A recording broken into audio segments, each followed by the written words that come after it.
A primeira coisa que eu penso que seja importante dizer é que a história oficial, a história que é ensinada nas escolas de educação básica e até nas universidades, é uma história, é um conhecimento, né, que desfoca, distancia muito dos grupos considerados subalternizados, né? Então, a história oficial é uma história de homens brancos. Por exemplo, a história oficial do Brasil não foi escrita exatamente por historiadores da Amazônia ou por pessoas da Amazônia e nem leva em consideração as nossas histórias amazônicas, amazônidas, né? Então, por exemplo, quando nós estudamos história do Brasil, a gente fala assim, quais são os ciclos, né, da história, ciclos econômicos? Aí, primeiro ciclo, é a extração do pau-brasil. Isso não aconteceu na Amazônia, né? Mas nós dizemos que isso é do Brasil. Aí, segundo ciclo, cana-de-açúcar. Isso não é da Amazônia, né? Isso é de fora da Amazônia, mas nós identificamos como a história do Brasil. E aí depois, ciclo minerador. Mineração é da Amazônia, mas não exatamente no tempo em que a historiografia trabalha, né? Que é o século XVIII, ciclo minerador. Aí depois vem produção cafeeira no Brasil. A base da economia brasileira foi o café durante várias décadas. Nós, assim, nunca tivemos essa produção de café nessa escala que a história nos conta. Então, assim, o discurso da história hegemônica é um discurso que, sabe, assim, está muito vinculado aos grandes centros urbanos, e particularmente São Paulo, né? Sudeste do Brasil, São Paulo, Minas, em grande medida também o Rio de Janeiro. Então, São Paulo sempre é a base de onde as histórias são contadas. E mesmo sendo a base de onde as histórias são contadas, elas sempre são contadas a partir de uma matriz que não é nem brasileira, né? É a história eurocêntrica. O que vai prevalecer são os interesses e os valores, os valores europeus. E tudo isso em nome de uma objetividade, né? A ciência tem como um dos principais tentáculos o discurso da objetividade. E a objetividade, ela pretende estabelecer a verdade. Só que, do ponto de vista histórico, a verdade ela é tão falha, né? Porque cria-se uma história verdadeira onde não aparece índio, não aparece mulher, não aparece quilombola, não aparece resistência, né, negra e resistências indígenas e as resistências dos nossos povos. Não citei aqui as pessoas de pertencimento LGBTQI+, né? Agora tem também PN. Eu preciso me atualizar, viu? Porque eu parei no ar. Nós todos e todas estamos excluídos dessa história. Walter Benjamin, que foi um grande pensador, um grande filósofo alemão, né, mas que nós não podemos descartar, né, de tudo o pensamento europeu. O Walter Benjamin, por exemplo, escreveu um texto belíssimo que está disponibilizado na internet, chamado Teses sobre o Conceito de História. Né? E aí, na segunda tese, né, ele, por exemplo, problematiza as vozes silenciadas. E aí, na segunda tese, ele levanta uma problemática, né? Eu vou tentar aqui de cabeça dizer que ele faz, que é uma pergunta. Ele fala assim: não existem nas vozes que escutamos ecos das vozes que estão silenciadas? E aí ele prossegue, né, falando de mulheres, de negros, dessas populações que historicamente estão à margem da história, né? A Mary Del Priore é uma grande historiadora brasileira que não é da Amazônia, né, mas ela esteve muito na Amazônia conosco. Ela escreveu um livro belíssimo chamado Os Senhores dos Rios. Ela e o Flávio Gomes escreveram esse livro e é um livro a respeito da história amazônica. Eu tive a oportunidade de ser aluno da Mary Del Priore no curso de pós-graduação em História e Historiografia da Amazônia. E na introdução desse livro, ela fala que ela resolveu escrever, se debruçar sobre a Amazônia com o Flávio Gomes, que é um historiador clássico, né, da historiografia amazônica. Ela resolveu se debruçar depois que ela conheceu a Amazônia neste curso que ela foi dar lá na Amapá. Aí, olha só, ela escreve uma coisa que eu queria ler aqui para vocês, um trecho, que eu considero significativo. Ela está se reportando à Amazônia, à floresta, né, e às nossas diversidades. Aí ela diz assim: frente a esses espaços, uma primeira constatação: isolados do Sudeste, fazemos uma história do Brasil, uma história excludente e seletiva, ditada pelos interesses hegemônicos dos grandes centros acadêmicos. Há neles vários grupos de historiadores que, há muito, invocam tradições, constituem escolas, praticam ritos de incorporação e exclusão, consolidando o que é normal, espaços de poder e influência numa disciplina que é tanto uma prática social quanto científica. Ela está se reportando à história. Ou melhor, porque a ambição científica é também uma forma de tomar posição na sociedade. Fazer história implica estar comprometido com determinadas agendas temáticas escolhidas, função de estratégias cuidadosamente selecionadas. Algumas costumam esposar temáticas historiográficas internacionais, outras modismos, outras interesses pessoais, etc. No Sudeste, contudo, raros grupos se preocupam em pensar outras regiões do Brasil. No Rio de Janeiro, nos esquecemos do Acre, em São Paulo, esquecemos do Amapá, em Minas, esquecemos do Piauí e Maranhão, seguimos impavidamente fazendo história do Brasil sem levar em conta terras e gentes que continuamos ignorando. Pior, sem conhecer a imponência dos espaços amazônicos, continuamos sem compreender como esse meio ambiente moldou física e mentalmente seus habitantes e como influencia, né, o mundo.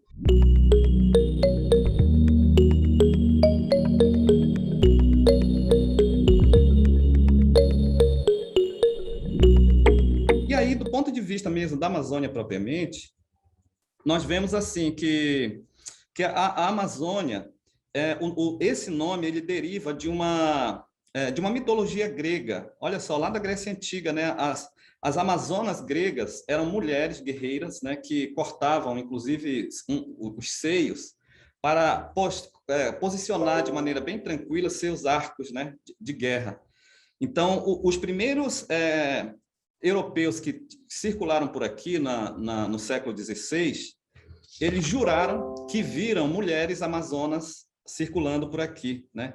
Então, eles falavam que viam mulheres, inclusive, de seios cortados, e que transitavam aqui pela região. O Francisco Orellana, que foi um dos primeiros colonizadores, né, espanhol a transitar pelo Rio Amazonas, ele escreveu, ele e seu escrivão, escreveram histórias dizendo que viram mulheres nuas, que viviam isolados e sem homens, né, que eram as Icamiabas, e que lembravam, segundo eles, as lendárias Amazonas lá da Grécia Antiga, né? Então, a partir desses relatos europeus, veio o nome Amazônia, que veio para ficar, né? E de fato ficou.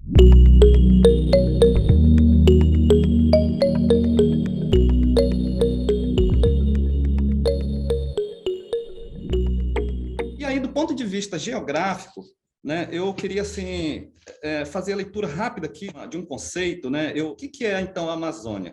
Obviamente que a Amazônia é uma criação, né, uma invenção do ponto de vista histórico, né? Nós historiadores dizemos é uma invenção. Isso não significa que não tenha validade, né? Significa que é a produção de pessoas. Então criaram o nome Amazonas e isso tem uma historicidade. Mas do ponto de vista histórico e geográfico, digamos então que a Amazônia é uma ampla região natural que se estende do maciço das Guianas e do Planalto Brasileiro, e desde o Atlântico até os Andes, né, na América do Sul, com uma superfície de aproximadamente 7 milhões de quilômetros quadrados, compartilhada pelo Brasil, em sua maior parte, mas também pela Guiana Francesa, Suriname, Guiana, Venezuela, Colômbia, Equador, Peru e Bolívia. No Brasil, né, nós identificamos a Amazônia de dois formatos, né? Uma é que a Amazônia, então, é apresentada como a região norte do Brasil, compreendendo 5 estados, né, que é o Amazonas, Pará, Amapá, Roraima, Acre e Rondônia, o que soma os seus limites no Brasil 3.581.000 quilômetros quadrados. E uma outra denominação é a Amazônia Legal, que vai para além desses limites, né? Então, a Amazônia Legal ela foi criada pelo decreto 5.173 de outubro de 66, para fins de planejamento. Então, ela alcança além das áreas acima destacadas, porque a Amazônia Legal ela pegaria também o atual estado do Maranhão, o norte do Mato Grosso e todo o estado do Tocantins, né? Então, é uma área gigantesca do ponto de vista geográfico, com uma biodiversidade assim invejável, né, para o mundo inteiro.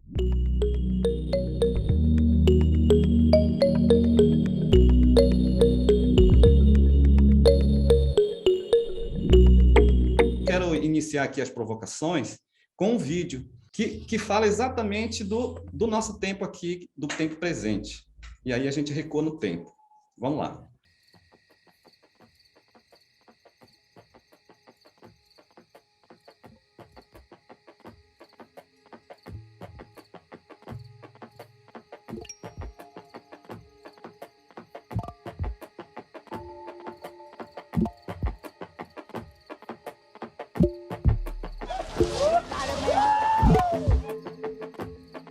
essa mesa, a qual nos representa. A COIAB significa uma aliança entre os povos indígenas da Amazônia brasileira. A COIAB é um espaço político em que todos esses povos, né, estabelecem suas alianças, e não somente a aliança, mas a união de ponta a ponta da Bacia Amazônica brasileira. Ela representa essa força, essa união e a junção da diversidade da Bacia Amazônica.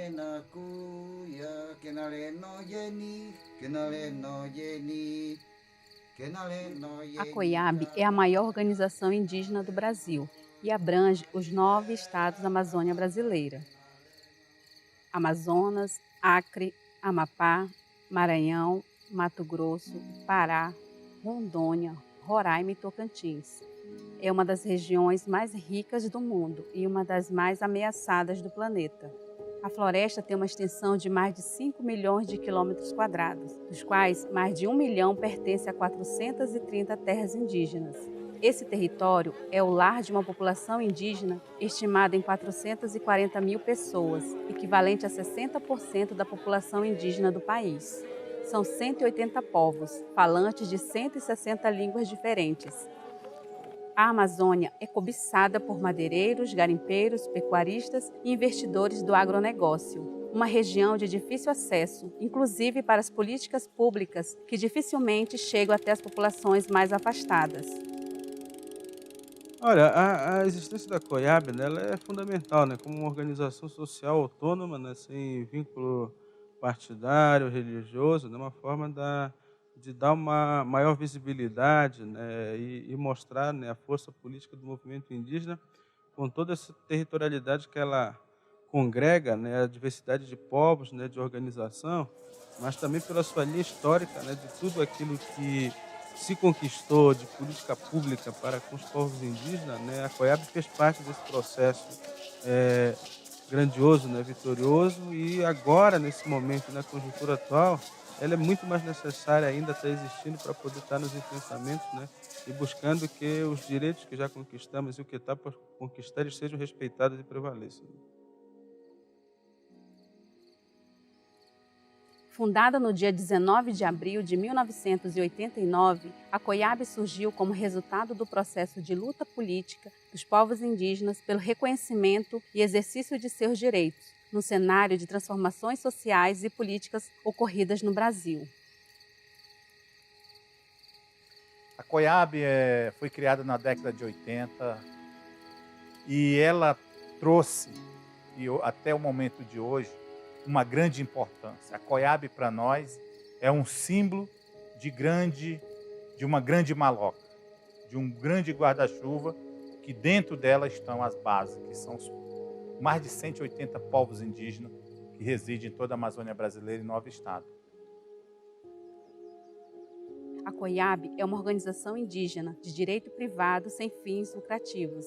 Sua missão é defender os direitos dos povos à terra, à saúde, à educação, à cultura, bem como a sustentabilidade das organizações indígenas, considerando as suas diversidades e visando sua autonomia através de articulação e fortalecimento. O trabalho que a COIAB tem junto com os povos indígenas, inclusive para o povo Apixana, do qual eu faço a composição, tem ligação muito direta com a defesa dos direitos dos povos indígenas, a defesa dos territórios, a defesa da implementação das políticas de gestão territorial, o trabalho junto com os povos indígenas, entre mulheres, e crianças, jovens e os mais tradicionais, e principalmente nessa articulação de base junto com as comunidades indígenas, povos e territórios na Amazônia, incluindo os 9 estados da Amazônia, e fazer um trabalho a nível da Bacia Amazônica, que inclui mais 9 países da Bacia Amazônica. Para nós, eu acho que ela traduz bem a voz dos povos indígenas da Amazônia brasileira, né? Ela é um instrumento que nós temos para nos representar, nos fazer falar, estar em lugares onde nem todos podem estar. É um instrumento mesmo de luta, na defesa dos nossos territórios, da nossa biodiversidade, recursos naturais, enfim, na defesa da vida dos povos da Amazônia brasileira.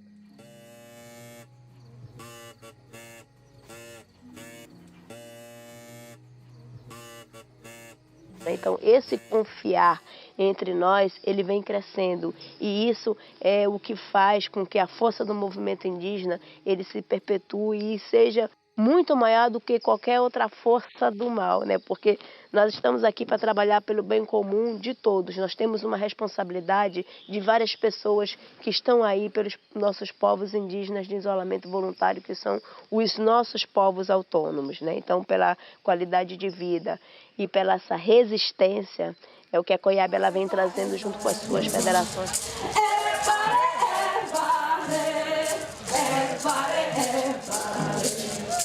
Pela COIAB que queremos, precisamos ter essa resistência para continuar com a nossa existência. COIAB, há 30 anos lutando pelos direitos dos povos indígenas da Amazônia brasileira.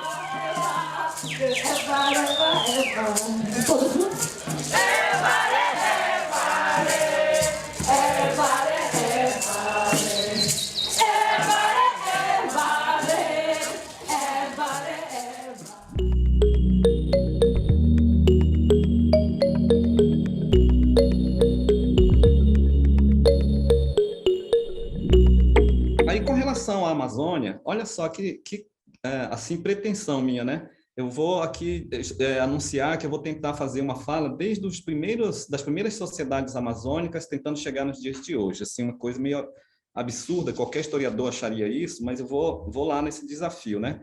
Então, os nossos primeiros habitantes, de um período que uma história ultrapassada chama de pré-história, olha só, hein? Prestem bem atenção que pré-história é uma categoria de análise que já está superada, né?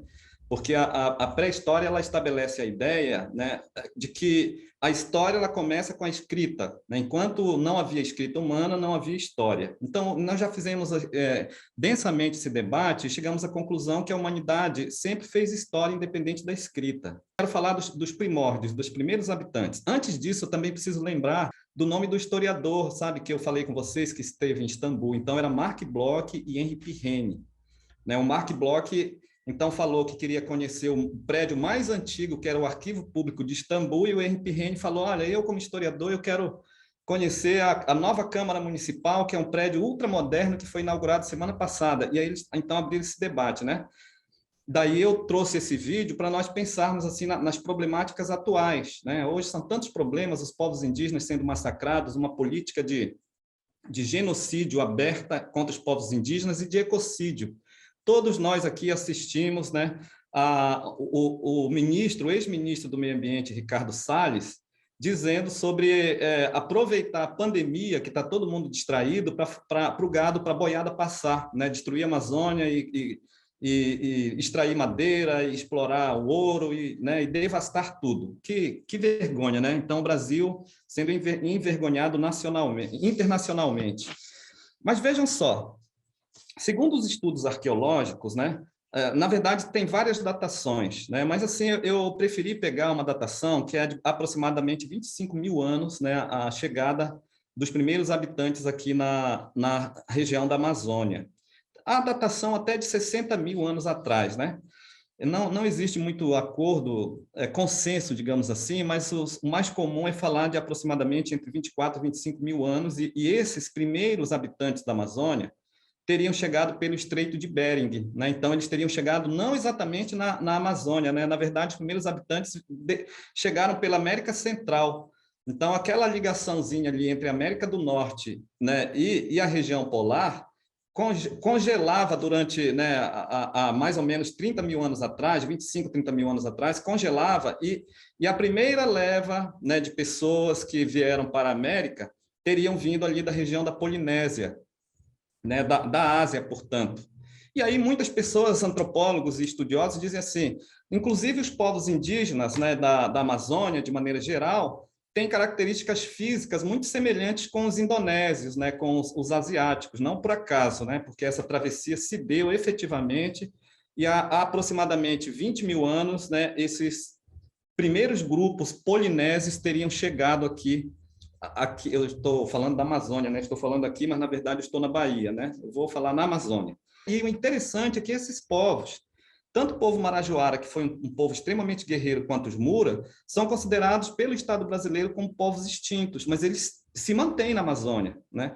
Nós conhecemos assim grandes lideranças do povo Mura, especialmente, mas também do povo Marajoara, que estão presentes, e a tradição marajoara é muito forte na Amazônia, especialmente no Marajó, ainda hoje, e são povos que estão presentes ali na região nos dias de hoje, né? E são povos, né, que historicamente produziram muitos conhecimentos que a ciência assim insistentemente desvaloriza, né? Coloca em segundo plano, né? E produz o que o Boaventura Santos chama de epistemicídio, sabe? O epistemicídio é um conhecimento que se identifica como superior e que vem de fora e chega dizendo assim, olha, vocês aí, o conhecimento de vocês não tem validade, o conhecimento de vocês é inferior, vocês têm que substituir tudo que vocês sabem, aprenderam, pelos nossos conhecimentos que são os verdadeiros, né? Então, os europeus chegaram aqui no século XVI fazendo exatamente esse movimento. A Berta Ribeiro escreveu um livro chamado O Índio na História do Brasil, mas ela alarga a discussão porque ela se reporta aos povos da Amazônia de maneira geral em um dos capítulos, né? E aí, na página 107 deste livro, Os Índios e o Brasil, tá? Aí eu já aproveito para fazer as indicações de leituras, tá? Porque aqui ela vai se reportar sobre a Amazônia desde das primeiras civilizações. Aí ela vai dizer assim, da grandiosidade dos conhecimentos produzidos historicamente pelos grupos amazônicos, sejam eles indígenas ou não indígenas, sejam eles ribeirinhos, né, sejam eles quilombolas. E aí ela abre um capítulo intitulado Principais Contribuições dos povos amazônicos à cultura brasileira e universal. E aí ela lembra, né, que durante milênios, por séculos e milênios, esses povos criaram no interior da floresta, nos seus laboratórios naturais, conhecimentos que são utilizados diariamente pelas pessoas, não só do Brasil, mas fora do Brasil, usados diariamente, que as pessoas não desconfiam e nem querem saber de onde vieram esses conhecimentos. Aí eu vou citar alguns aqui que ela lembra, tá? Ela fala assim, olha, das plantas alimentícias cultivadas, né, na Amazônia desde tempos imemoriais, aí mandioca, o milho, a batata doce, o cará, as favas, cada um desses elementos, ela faz uma longa discussão sobre cada um deles, tá? Não dá tempo de a gente fazer aqui, eu quero só lembrar. Aí ela lembra as favas, ela lembra o amendoim, a abóbora, a pimenta, frutas, aí ela lembra abacaxi, caju, continuando, mamão, bananas, maracujá. E aí, plantas estimulantes medicinais. Aí ela lembra do tabaco, algodão, caroá, erva mate, guaraná. E aí ela prossegue falando do urucum, das fibras de piaçava, do bunite, que eu nem conheço a planta, as cabaças, né? Ela lembra dos pinhões, do andiroba, do açaí, da bacaba, do babaçu. E aí ela prossegue, sabe, assim, longamente, falando o acará, né, o genipapo. É uma lista longa, é um capítulo inteiro de um livro longo, denso, né, que ela vai, assim, lembrando, olha, a copaíba, a quina, né, que tem a ver com o princípio ativo da cura da malária. Isso tudo são conhecimentos milenares desses povos da floresta, desses povos que, historicamente, são silenciados pela história, pela arqueologia, né, e que sistematicamente os colonizadores impõem, né, uma ordem de maneira que esses conhecimentos nossos na Amazônia são tidos como inferiores. Mas, poxa, olha só, o chocolate, né? Eu nem citei, mas eu lembro que ela cita aqui o cacau, né, que é originário da Amazônia, né, e que os povos amazônicos já faziam algo parecido com o cacau, inclusive a partir da semente do cupuaçu, né? Eu lembro que a minha mãe produzia uma bebida gostosíssima, né? Que muito parece um chocolate a partir da semente do cupuaçu, a semente do cupuaçu torrada, né?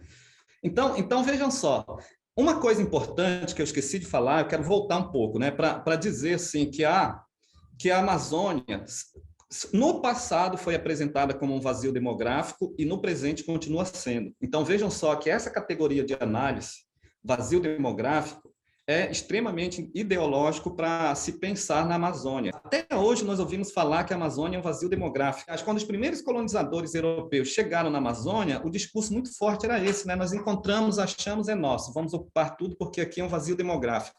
E aí iam instalando projetos de vários tipos, né, projetos extremamente predadores, ecocidas, dentro de territórios de pessoas que já viviam nesses lugares, nesses espaços. O Márcio Gomes, na obra que eu agora há pouco li, alguns trechos, ele fala de regiões densamente povoadas, né? Como, por exemplo, ali a região do Marajó, né? O povo marajoara, mas não só aí, né? Na região do Amapá, na região atual, município de Santarém era densamente povoado, na atual região do Alto Rio Negro, né? Aquela região ali que é apelidada de Cabeça do Cachorro, era região altamente povoada desde os tempos anteriores à chegada dos portugueses. E aí os portugueses chegam por aqui dizendo que é um vazio demográfico e, portanto, é nosso, né? E aí promove uma política de ecocídio e uma política de genocídio a esses povos originários. E aí essas terras, né, as novas terras descobertas, né, quero falar isso tudo o tempo todo entre aspas, elas foram divididas entre Espanha e Portugal. Eram as duas potências europeias, né, que se sentiram no direito de dividir entre eles os territórios, daí cria-se, em 1494, o Tratado de Tordesilhas. E pelo Tratado de Tordesilhas, a Amazônia praticamente toda pertencia aos espanhóis. E daí a explicação, né, de que os espanhóis foram os primeiros a fazer mesmo assim uma prospecção, digamos, efetiva na Amazônia. Mas as outras nações europeias, sabe, tipo Holanda, França, especialmente Holanda e França, mas também a Inglaterra, se achavam injustiçados, né? Porque tipo eles pensavam, por que só Portugal e Espanha têm direito a essas novas terras? Nós também queremos. E aí esses outros países, essas outras nações, começaram a fazer investidas na Amazônia e não por acaso lá no Amapá, na região de onde eu vim, do outro lado do Rio Oiapoque tem um território francês até hoje. Olha só que feio, né? A França até hoje mantém uma colônia. Os franceses que falam tanto de liberdade, de igualdade, de fraternidade, mantêm até hoje uma colônia que é a Guiana Francesa. E até muito recentemente tinha ali um território holandês, né, que era a Guiana Holandesa, que hoje é a República do Suriname. A atual Guiana era a antiga Guiana inglesa, território inglês. Então, essas nações foram se instituindo ali pela Amazônia, ao mesmo tempo em que os portugueses estavam promovendo a colonização aqui no litoral brasileiro, né, porque a colonização portuguesa começou pelo litoral, especialmente no Nordeste, com a implantação da cana-de-açúcar e da escravidão, de tudo isso, né? Então, as primeiras viagens, as primeiras investidas europeias foram os europeus não portugueses, né? Aí tem um trecho de um texto que eu coloquei aí para vocês vocês vão ver depois no penúltimo slide, tem um trecho que diz assim: o primeiro europeu a pisar nas terras amazônicas foi o espanhol Vicente Pinzón, né, que é datado de janeiro de 1500. Então, vejam, a história é tão mal contada que as pessoas dizem assim: o primeiro europeu a chegar no Brasil, nesse lugar que a gente chama Brasil, foi Pedro Álvares Cabral, em 1500. Só que quando nós vamos nos debruçar na história, a gente vai perceber que nesse mesmo tempo que Cabral estava desembarcando por aqui, inclusive aqui onde eu estou, em Porto Seguro, outros europeus de outras nações estavam transitando aí na Amazônia e já estavam provocando terror, sabe? Porque eles matavam de maneira a extinguir povos inteiros. Então, tem relatos de guerras, e isso tem um outro ponto dessa história, né? Que é a resistência dos povos da floresta. Então, os povos ali, especialmente na desembocadura do Rio Amazonas, eles brigaram e guerrearam contra esses colonizadores até o fim, até o extermínio. Então, acreditou-se durante muito tempo que os Marajoara e os Mura, por exemplo, foram extintos por conta dessas guerras. As guerras, de fato, foram travadas de maneira muito violenta, mas esses povos eles continuam na floresta. Então, vejam só. O primeiro europeu a pisar nas terras amazônicas, o espanhol Vicente Pinzón, em janeiro de 1500, percorreu a foz do Rio Amazonas. E aí tem até alguns relatos que dizem assim, né, que quando ele saiu do Atlântico e entrou no Amazonas, ali na desembocadura, esses navegadores não percebiam que eles estavam em água doce, em rio. Só depois de muito navegar pelas águas do Amazonas é que eles, então, percebiam, né, que não era mais o mar. E aí os espanhóis, eles nomearam o Rio Amazonas O primeiro nome era Mar de Água Doce, né? Só depois, então, teria recebido o nome Rio Amazonas. E aí eles, então, ficavam surpresos com tudo que eles viam. Imagina o Marajó, né, no dia 10, no dia 13, hoje é dia 13, dia 13 de agosto de 2021, o Marajó é uma beleza, assim, quase indescritível, sabe? Quem nunca foi, programe aí as suas férias e suas viagens para o Marajó, né? O Gilberto Gil canta, né, para fugir para o Marajó, né? Tem a música da Vamos Fugir. É uma beleza, assim, de deixar qualquer pessoa encantada, sabe? Não só a beleza física, geográfica de rios e florestas, mas a beleza de povo, né? De movimento, de gente, né? De mercadorias, de tanta coisa, de pessoas extremamente sábias, de pessoas que têm a sabedoria, inclusive de viver muito bem, sem devastar a floresta, sabe? Aí eu fico pensando uma coisa assim, muitas vezes os meios de comunicação e os jornais, de maneira geral, eles apresentam a Amazônia como um lugar da miséria absoluta, um lugar do nada, né? O pessoal fala assim, um lugar inóspito, não tem nada. As pessoas vivem em absoluta miséria. Olha, eu posso estar sendo extremamente romântico, mas eu não acredito que seja isso não, sabe? Mas eu vivi muito tempo no Marajó, por exemplo, mas também no Amapá, e lá nós vivemos muito bem, sabe? A gente come muito peixe, come muito pirarucu, come muita caça, a gente cria de tudo, né, nos nossos quintais, inclusive verduras, e comemos alimentos saudáveis. Portanto, essa conversa de que a miséria é absoluta, a miséria absoluta é nos grandes centros urbanos, onde as pessoas vivem em situação, morrem de frio, inclusive, né? Não só de fome, né? Os primeiros colonizadores chegaram por lá, ali pelo rio Amazonas, porque a entrada para a Amazônia era pelo rio Amazonas, a entrada oficial, né? E aí eles se deparavam com aquela exuberância e ficavam assim abestados, como se diz, né? Com toda aquela beleza que eles viam. Mas ao mesmo tempo, foram guerras travadas assim muito muito grandes. E aí nesse sentido, eu quero dizer para vocês que decolonialidade é uma categoria de análise, um conceito, uma teoria que nós temos que ver com bastante cuidado, sabe? Andei me debruçando um pouco sobre a teoria da decolonialidade e ela é muito interessante, né? Ela traz muitos avanços. Mas, do ponto de vista dos povos da Amazônia, o que eu tenho a dizer, a pensar neste momento, é que os nossos povos da floresta são decoloniais por excelência. A teoria da decolonialidade oficialmente foi fundada no final da década de 1960, mas os povos da floresta já faziam decolonialidade desde o século XVI, quando os primeiros europeus chegaram trazendo nas suas naus, nos seus navios, o capitalismo devastador, né, trazendo o ecocídio, a destruição da floresta. Os povos da floresta já travavam ali o rio Amazonas, a entrada, e diziam, não vai passar, porque nós não queremos isso aqui, entendeu? Nós já sentimos no faro que vem o cheiro da devastação, nós não queremos, e aí os povos travavam aquelas guerras, que muito me faz lembrar o filme A Missão, um filme belíssimo, que é exatamente os anos iniciais, né, da chegada dos europeus na América, né? Então, tem umas cenas assim, sabe, de muitas canoas, e os indígenas armados, né, com arco e flecha e bodurna, sabe, para enfrentar os colonizadores, para não permitir que os colonizadores entrassem à floresta.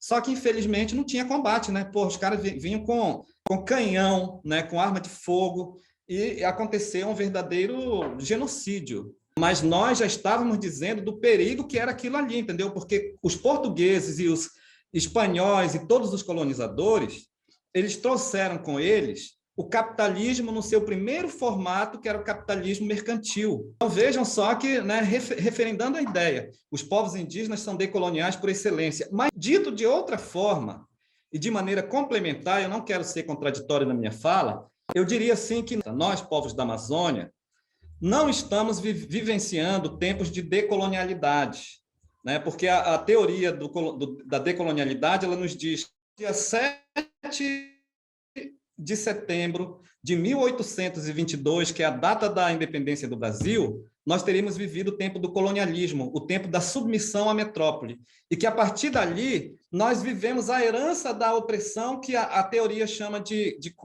colonialidade. E aí o que eu quero dizer é que nós, povos da floresta, vivenciamos tempo de colonialismo.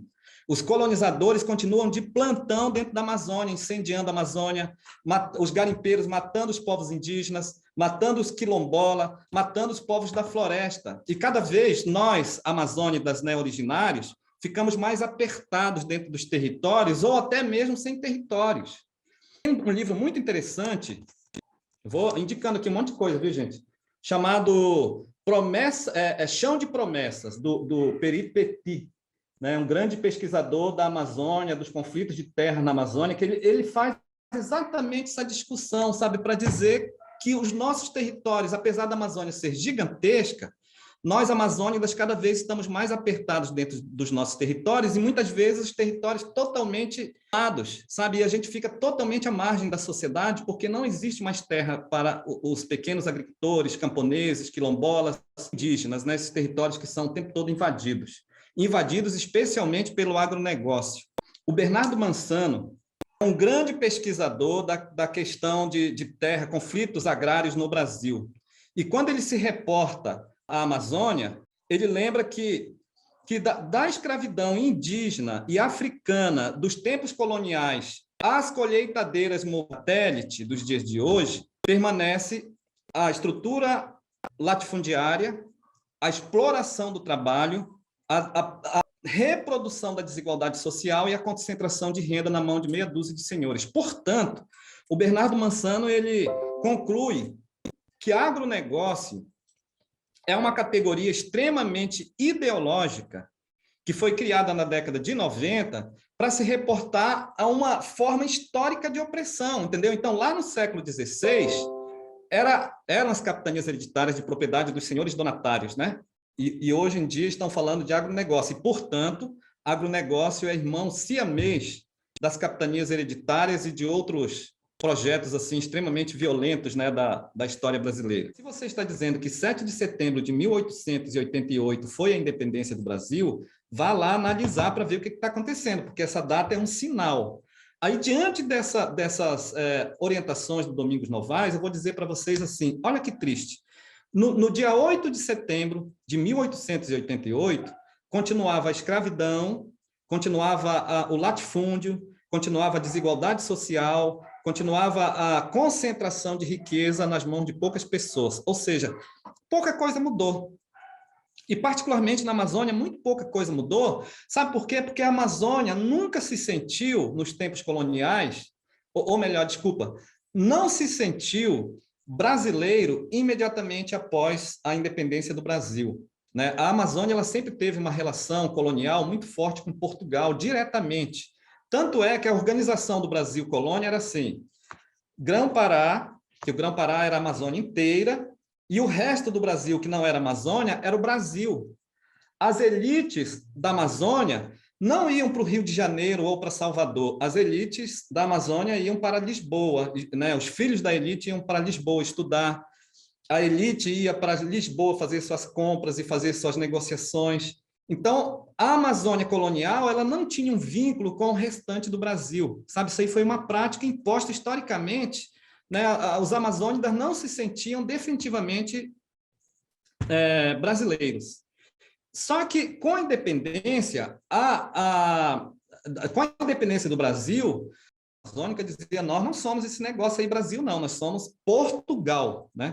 E aí o pau quebrou, porque o Estado brasileiro, né, Dom Pedro I, mandou uma frota gigantesca, entendeu, de soldados ingleses para vir impor a independência na Amazônia. E impuseram, sabe? Mataram muita gente. Inclusive, olha só, muita gente pobre, indígenas, negros, né, ribeirinhos, foram para a linha de frente do confronto na Amazônia para dizer nós não queremos independência, nós queremos manter vínculo com Portugal. Só que essa força foi vencida, sabe? A independência ela foi, obviamente, imposta e, em grande medida, gente, olha, eu vou dizer para vocês que até hoje, né, no ano de 2021, né, nós na Amazônia, né, nos sentimos tão pouco brasileiros, né, nós somos desamparados pelo Estado brasileiro. Imagina, eu já transitei pelo Brasil inteiro morando, já morei em São Paulo, em Belo Horizonte, no Rio de Janeiro, em Petrópolis, sei lá, na Bahia, e sempre eu ouço uma conversa assim, sabe, as pessoas dizendo, gente, mas é verdade que existe Acre? É verdade que existe a Amapá? Será que isso não é invenção? As pessoas dizem isso hoje, entendeu? Ou seja, o Brasil não conhece a Amazônia, né? Então, nós da Amazônia não temos motivo, nós não somos motivados a sermos brasileiros ou patriotas. Eu acho que os brasileiros, de maneira geral, não são motivados, e nós da Amazônia muito menos, né? Então, o que vai acontecer? O desdobramento disso, imposição de independência, um ano depois, né? Paulada nos Amazônidas, imposição da independência. Aí um senhor chamado Felipe Patroni, média alta, paraense, ele estudou em Lisboa.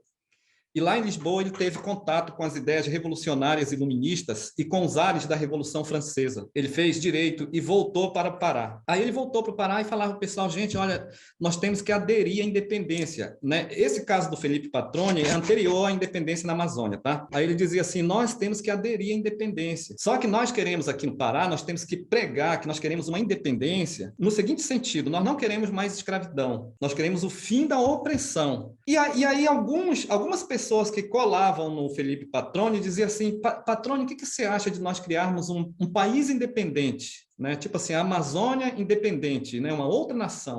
O Felipe Patroni ele tinha uma certa desconfiança, ele não concordava muito com isso não, mas uma parte muito grande das pessoas que andavam ali ao redor dele achavam que era uma boa ideia uma nação independente. O Felipe Patroni, sabe, ele vivia insatisfeito, porque ele pensava assim, cara, a gente vai ter que aderir uma nação independente, escravocrata, extremamente elitista. Aí as elites falaram, olha, nós temos que fazer o seguinte, vamos mandar o Felipe Patroni para representar o Brasil em Portugal, sabe? A gente se livra desse cara. Aconteceu, só que os simpatizantes do Felipe Patroni ficaram, né? Um senhor chamado Batista Campos, né? Quem é do Pará ouve muito falar desses nomes, né? Tem linha de ônibus do Felipe Patroni, tem a Praça Batista Campos. O Batista Campos ele deu prosseguimento com aos ideais do Felipe Patroni e, inclusive, ele deu continuidade a um jornal que o Felipe Patroni criou chamado Paraense, que era um jornal que defendia a independência, a abolição da escravatura e quem sabe, até uma nação autônoma, seria a Amazônia propriamente. A independência aconteceu, o Felipe Patroni foi preso no final das contas, e quando chegou no período regencial, né, porque o primeiro momento do Brasil independente foi o governo do Dom Pedro I, que foi um governo muito irresponsável, diga-se de passagem, tão pouca coisa fez. O Dom Pedro I, ele foi extremamente oportunista. Ele, assim, queria que o Brasil fosse independente, mas ele queria que o Brasil fosse submisso a Portugal, sabe? E o maior partido brasileiro nos tempos do Dom Pedro I era o Partido Português. Olha só, e o partido português defendia os interesses de Portugal.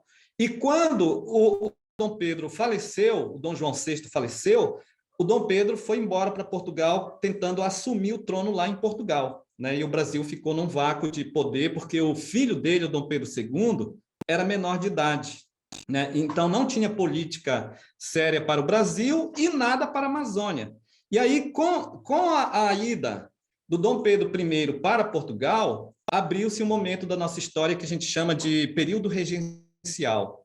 E nesse momento de período regencial, o poder no Brasil, né, o poder central ficou fragilizado e começaram a abrir vários movimentos contestatórios no Brasil inteiro. Na Amazônia, todos já ouviram falar de um movimento muito interessante, um movimento popular chamado cabanagem, um movimento de duração longa até, né, que durou de 1835 a 1840, né? Então, o que era a cabanagem? Era um movimento de gente, sabe, vou usar umas linguagens aqui bem simplórias, tá, gente?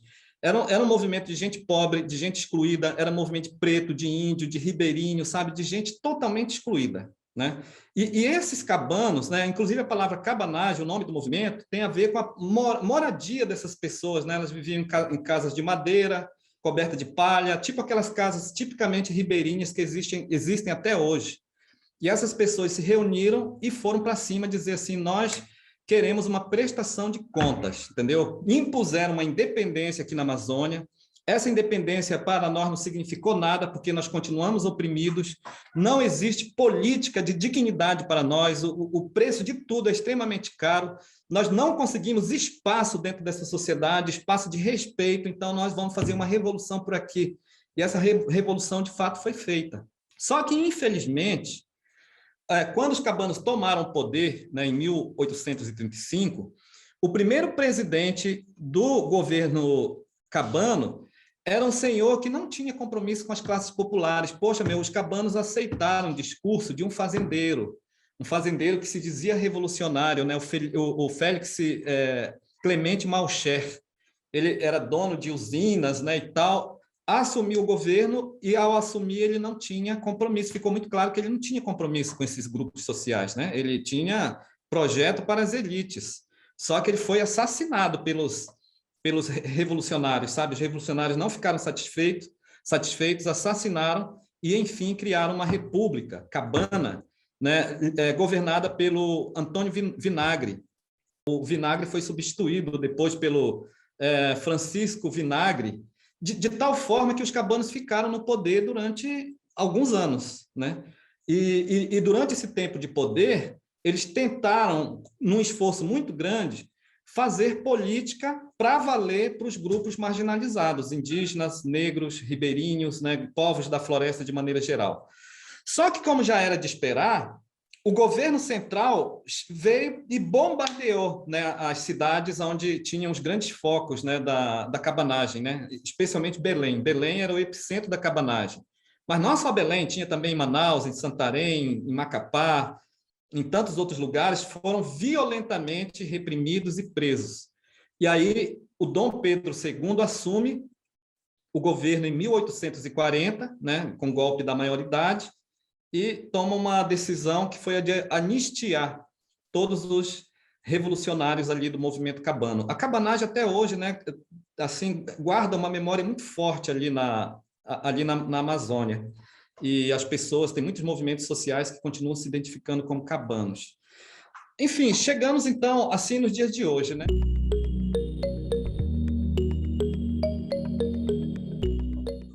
A cabanagem então encerrou, né? E o Dom Pedro II anistiou os presos, né? Ali as lideranças que tinham sido presas. E aí a gente, ali no século XIX, é considerado um momento assim de uma ocupação mesmo para valer da Amazônia, né? Especialmente após a cabanagem.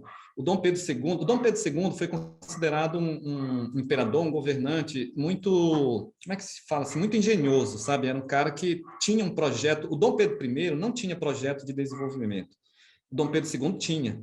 E não estou dizendo que ele foi bonzinho, não, sabe? Porque o Dom Pedro II criou uma série de políticas para o Brasil de desenvolvimento que não pressupôs justiça social e nem divisão de renda, mas, né, produziu muita riqueza. E na Amazônia, teve uma ocupação muito intensiva, a partir da segunda metade do XIX, especialmente, muito por conta do látex, da borracha, né? Então, descobriram que na Amazônia tinha muita borracha, látex.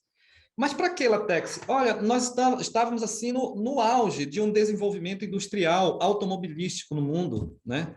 E aí precisava de muita borracha para pneus de carro e para outros produtos vinculados, elementos vinculados à montagem de carro.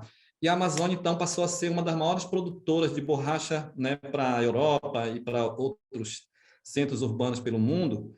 E aí teve uma corrida de ocupação para a Amazônia, né?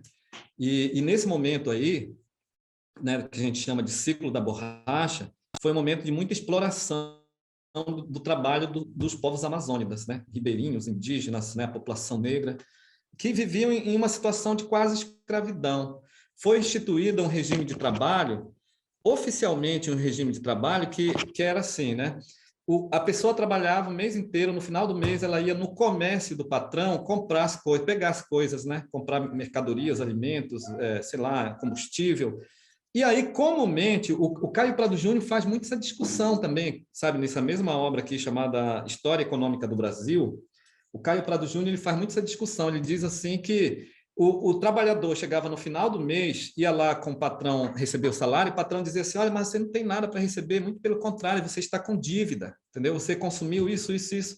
Porque o próprio patrão tinha o comércio, né? E aí, no final das contas, o trabalhador nunca tinha saldo positivo, ele estava sempre no vermelho, devendo, né, o seu patrão. Isso nos tempos do Seringal. E aí tem um trabalho do Joaquim Maná, eu não lembro agora, viu, mas é muito fácil achar, Joaquim Maná escreveu um trabalho de doutorado na UNB, falando exatamente desse ciclo da borracha no Acre, mas também em outros lugares da Amazônia. E aí ele fala da escravidão, sabe? Mesmo, para valer, aquela escravidão mesmo no sentido colonial da palavra. Porque os trabalhadores da borracha, eles eram queimados com ferro quente no corpo, né, com as letras iniciais do seu dono. Inclusive, ele apresenta fotos, várias imagens, né, no trabalho dele, sobre essa coisa aí da marcação no corpo. Em pleno século XX, viu? Olha, porque eu estou falando de um período aí que é de 1920, 1930, 1940, escravidão mesmo para valer na Amazônia no ciclo da borracha, um momento que a população da Amazônia cresceu, a Amazônia cresceu muito do ponto de vista populacional e urbano nesse momento.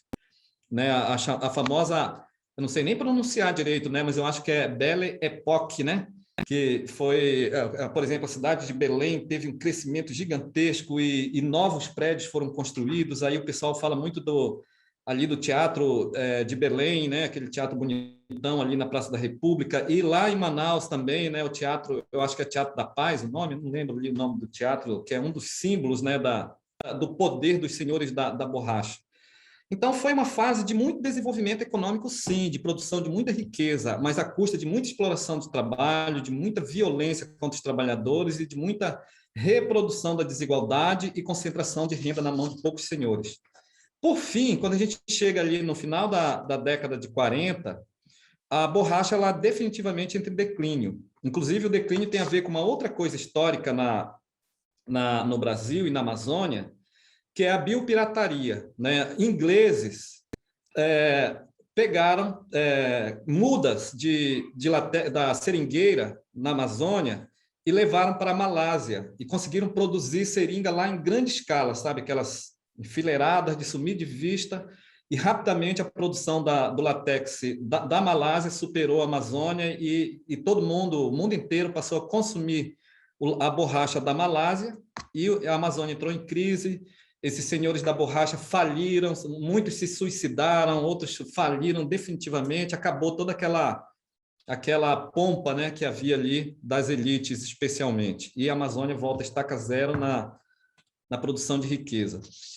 Apesar de sempre ter, né, muita riqueza por ali, e continua tendo hoje, que bom que muita coisa se mantém de pé.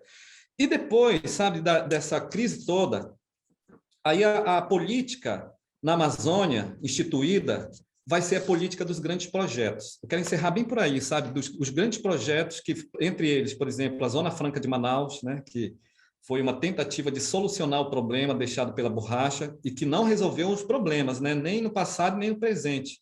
Mas não só isso, olha, os militares chegaram e instituíram as grandes rodovias na Amazônia, a Transamazônica, por exemplo, né? E outros tantos grandes projetos que criaram a Sudan, né, que era a Superintendência de Desenvolvimento da Amazônia, e levaram levas e levas de grandes fazendeiros para a Amazônia, e esses fazendeiros aumentavam seus territórios em cima de terras quilombolas, de quilombos, em cima de terras indígenas, produzindo monocultura de cana-de-açúcar, de eucalipto, de soja. E esses grandes projetos, na verdade, foram e continuam sendo devastadores, né? Eu diria assim que nós vivemos no tempo dos grandes projetos. Tem um grande projeto no Jari, o projeto chamado Jari Celulose, ali na fronteira do Amapá com o Pará, em Monte Dourado, né? Monte Dourado é a sede desse grande projeto. Tem ali em Tucuruí, as hidrelétricas, né? Tudo isso faz parte dos grandes projetos que, na verdade, foram devastadores do ponto de vista ambiental e do ponto de vista social, né? Do ponto de vista socioambiental, porque foram projetos que devastaram a floresta e as relações sociais. E aí nós temos as mineradoras, as madeireiras, todos esses projetos insustentáveis, não sustentáveis, que hoje em dia simplesmente colocam uma placa de fachada lá nessas empresas, escrita assim: esta empresa é de desenvolvimento sustentável. Como se isso por si só resolvesse o problema da sustentabilidade, né? E aí a gente vai ver o que eles estão fazendo. Eles estão poluindo os rios, estão invadindo território indígena, e a poluição do rio tem um problema muito grande, porque polui a vida como um todo e particularmente a vida humana. Afeta a vida humana, as pessoas estão bebendo água poluída com mercúrio, né? E aí vem as doenças. Lá no Amapá, foi instalado um grande projeto, né, chamado Serra do Navio, para exploração de manganês, e uma montanha gigantesca que existia ali na Serra do Navio virou um vale, porque eles derrubaram a montanha inteira, ainda furaram um buraco enorme e largaram agora recentemente o projeto, entendeu? Então, miséria absoluta está lá, os rios estão poluídos, estão contaminados, e é isso. Então, vivemos esse tempo, né? O mundo inteiro de olho na Amazônia, as madeireiras, as Belo Monte mineradoras... também, né, professor? O quê? Belo Monte. Belo Monte, né? A hidrelétrica de Belo Monte, Altamira, um outro grande projeto que os grandes especialistas, né, de várias grandes instituições de pesquisa, desde o início estavam dizendo, olha, isso aí é uma furada, entendeu? Porque esse rio não tem capacidade de produzir a energia que estão dizendo que vai produzir, como de fato não tem. E aí tirou muita gente da floresta, não só indígenas, mas povos da floresta, né, em regiões que foram alagadas, e no final das contas não produz o que foi prometido, né? Então vivemos nessa situação. As escolas ribeirinhas, elas estão muito buscando assim o caminho da educação escolar indígena diferenciada, porque essa é uma discussão longa, sabe? Sim, mas eu vou rapidinho assim, olha. Eu tenho vários amigos e amigas indígenas que trabalham em escolas de ribeirinhos, né? Então uma das discussões é que essa categoria ribeirinho, ela traz um problema em si, sabe? Porque, na verdade, ribeirinho é uma categoria criada artificialmente, vamos dizer assim, pelos colonizadores ao longo do tempo para descaracterizar as comunidades indígenas. Assim como a própria categoria caboclo, sabe? Então, assim, está sendo muito debatido isso, de tal maneira que muitas lideranças indígenas hoje estão assumindo o discurso de que as escolas ribeirinhas têm que ter a mesma orientação das escolas indígenas, porque, no final das contas, eles são de origem indígena, sabe? Então, isso pressupõe dialogar dentro da escola com os saberes tradicionais ali, locais, sabe? Saberes milenares e ancestrais. E um dos objetivos, no final das contas, é a escola, inclusive, fazer aquelas pessoas acordarem para as suas indianidades.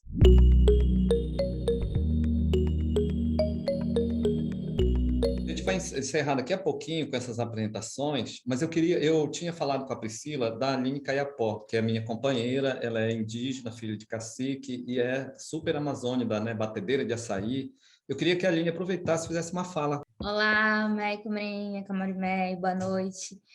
Então, gente, quando o Edson falou para mim sobre esse curso, eu falei, como você vai conseguir fazer isso? Me diz, né? Porque, enfim, né, muita complexidade.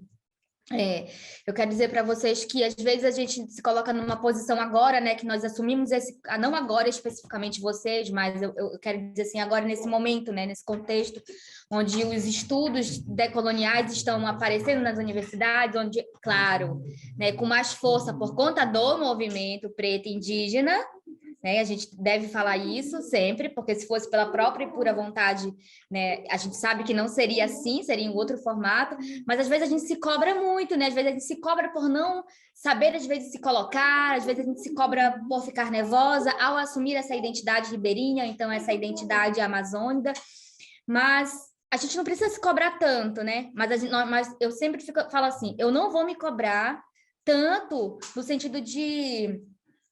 o porquê que as coisas não aconteceram naquela época, né? Poxa, quando eu estava lá, eu poderia ter feito tanta coisa, né, lá na Amazônia, mas eu penso sempre assim, eu não tinha essa mente política formada, né, que hoje eu tenho, e que mesmo não estando lá, a gente consegue fazer, né, e trabalhar com projetos, e fazer um tanto de coisas. Eu, por exemplo, fui criada não nasci na aldeia, não nasci na aldeia em Goiamroti, nem no Moicaracô, nem nas aldeias de Caiapó, mas eu nasci em Belém do Pará, né? E eu fui criada no contexto ribeirinho, onde a nossa renda financeira, né, era toda do açaí. Então, nós tínhamos um terreno onde a gente plantava o açaí, colhia o açaí, levava para ver o peso, vendia, a outra parte levava para a baiuca, batia o açaí, vendia o açaí, e tinha toda uma questão também ritualística com o açaí, porque para nós o açaí é muito sagrado. Quem é da Amazônia sabe como que o nosso açaí, né, a gente ama e não gosta que descaracterize, né? E toda também essa violência que o Edson falou já aqui para vocês, eu não vou me alongar, mas também as violências regionais, ligadas à nossa alimentação. Né? Então, assim, a gente vê muitas as pessoas descaracterizando, né? Pega o acarajé e fala assim, o acarajé é gospel. Não estou falando nada contra os cristãos, só estou dizendo uma coisa pontual, né? Pode comer esse acarajé, que esse acarajé aqui é gospel. Nós estávamos na lotação aqui em Porto Seguro e escutamos assim, o acarajé é gourmet, né? E as pessoas falam isso do açaí também, né? E tratam as nossas comidas como se fosse, sempre trazendo assim uma característica pejorativa. Eu digo que tem que ter uma personalidade forte para você comer a comida nortista, a comida amazônica, né? Porque é uma comida forte demais. Mas, assim, tudo isso que ele falou e toda a minha vivência que eu tenho com relação à Amazônia, eu posso dizer para vocês que nós temos alcançado grandes espaços dentro da sociedade, da própria sociedade amazônica, e dizer assim, olha, nós somos muito mais do que isso. Nós somos muito mais do que os livros contam. Nós somos poderosíssimos, né? O mundo todo está de olho aqui e não é à toa. Então, aquele posicionamento daquele ribeirinho, daquele comportamento, às vezes, um tanto fragilizado, né? Desprovido, assim, de uma, digamos assim, uma arrogância boa, uma prepotência que é devido ao nosso orgulho de ser o que nós somos, está nascendo agora nos povos ribeirinhos, né? Que não tinha antes. Quem é do norte sabe do que eu estou falando, né? Mas sabemos que isso tudo é fruto do que de séculos, né? De muita opressão. Você imagina, o Edson estava falando sobre as icamiabas, né? O Carvajal, lá, escritor, falou sobre as icamiabas, né, sobre as Amazonas, né, e a história que ele conta não é absolutamente nada a ver com a história real das icamiabas, que nós temos essa herança, né, que é da oralidade, da história da oralidade, que foi trazida de uma geração para outra. Eles contam que as icamiabas... Olha só a cara de pau do colonizador. Ele tem a audácia de falar que as icamiabas, por exemplo, era um grupo de mulheres guerreiras que se deitavam com eles e para eles ganharem as batalhas, eles ganhavam uma medalhinha, né, que é o Muiraquitã. Nunca essa história é realidade, né? Eu tenho quase que certeza, inclusive já comecei a escrever essa história, colegas, que as icamiabas, né, elas foram raptadas por eles, foram estupradas, estavam nas caravelas e elas se uniram e mataram eles, pegaram as caravelas e se embrenharam no meio das matas amazônicas, porque elas conhecem muito bem, né? E sim, elas tinham filhos. E quem é que sabia dos esconderijos delas? Os grandes guerreiros, os nossos grandes guerreiros indígenas, né? E não tem esse negócio de matava o filho e etc. Não. Sim, levava para lá e ficava com as mulheres. Por que elas ficavam com as mulheres dentro do seu território, que era dentro de um esconderijo no meio da mata amazônica? Obviamente, para que essas crianças, mulheres, não fossem as próximas vítimas do estupro, né? E aí, quem que sabia? O povo dos indígenas homens sabia onde era o esconderijo das icamiabas. E eles iam para lá para se relacionarem, para fazerem sexo, para fazerem amor, para se relacionarem entre si, para criarem família. E você imagina, né, que índio gosta disso, indígena gosta disso, né, de fazer filho com a gente mesmo. Para vocês verem como que muda quando você traz uma outra pessoa, né, muda o personagem, né, e muda o contexto histórico. Então, daquela pessoa que fazia um iraquitãzinho para dar para eles vencerem as batalhas, você acha que tem conexão uma coisa com a outra? Vocês acham que realmente as guerreiras indígenas, né, vão ficar com os homens brancos colonizadores que mataram seus companheiros, que mataram a sua família, que invadiram as aldeias e ainda vão presenteá-los com um Muiraquitã, né? Que coisa mais sem sentido isso, né? Não tem o mínimo sentido uma coisa dessa. Mas é isso, gente. A minha família, durante muito tempo, né, sobreviveu com a venda de açaí da Amazon, lá, né, em Belém do Pará. A gente tinha uma máquina de açaí, várias máquinas, no bairro do Jurunas e no Guamá e Terra Firme, né? Eu sou filha do Isaac Caiapó, conhecido como Beto Caeti Caiapó, né, que mora no São Félix do Xingu, na aldeia lá bem longe. Agora ele tá no Tucumã, me falou hoje que está indo para Chapada Diamantina, né? Com todos os cuidados do mundo. É isso, né? Eu vou encerrar aqui a minha fala dizendo assim que eu tenho um desejo para nós, para todas nós, mulheres, indígenas mulheres, mulheres pretas e amazônicas, né? Que nós nos coloquemos nesse lugar, né? De pertencimento, de um orgulho, porque nós carregamos uma força, né? Uma força. E essa força, ela não é qualquer força, né? Ela é uma força extremamente poderosa que é capaz de mudar vários contextos. Quero contar um relato de uma parenta e de um parente, né, indígena, que vivia por aí pela cidade do Rio de Janeiro, jogado, e quando ele se encontrou enquanto ser indígena, enquanto pertencente daquele corpo político, hoje ele é um doutor, né? Ele saiu da condição de um mendigo, né, de um morador de rua, para um doutor em história indígena, né? Ele é, assim, um grande parceiro, companheiro de luta, e ele sempre fala sobre essa importância desse reconhecimento, e ele faz um trabalho, assim, né, da etnogênese lá com os nossos parentes de Cametá. Ele está fazendo agora, inclusive até passar no Insta dele, né? Que é isso, você trazer esse orgulho, né? Você dizer, olha, você tem que ter orgulho de você ser preta, você tem que ter orgulho do teu cabelo, você tem que ter orgulho indígena, você não pode ficar fragilizado, né, por essas questões, você tem que valorizar a sua pintura, você, sabe, o teu nu não é qualquer nu, você precisa se colocar nessa posição, né, de enfrentar essa sociedade e fazer isso, e a gente só está conseguindo fazer isso, e esse orgulho étnico, né, esse orgulho do pertencimento só está acontecendo, não é graças a nada mais, nada menos do que a nossa força ancestral e que dá força para os movimentos sociais, né, para o movimento preto, para o movimento de quilombo, para o movimento indígena, para que a gente juntos, né, com a nossa coletividade, a gente se fortaleça e a gente aparece. Né? E agora não tem mais como voltar atrás. E ninguém quer voltar atrás, né? É daqui para frente, como sempre. Né? Obrigada. Boa noite.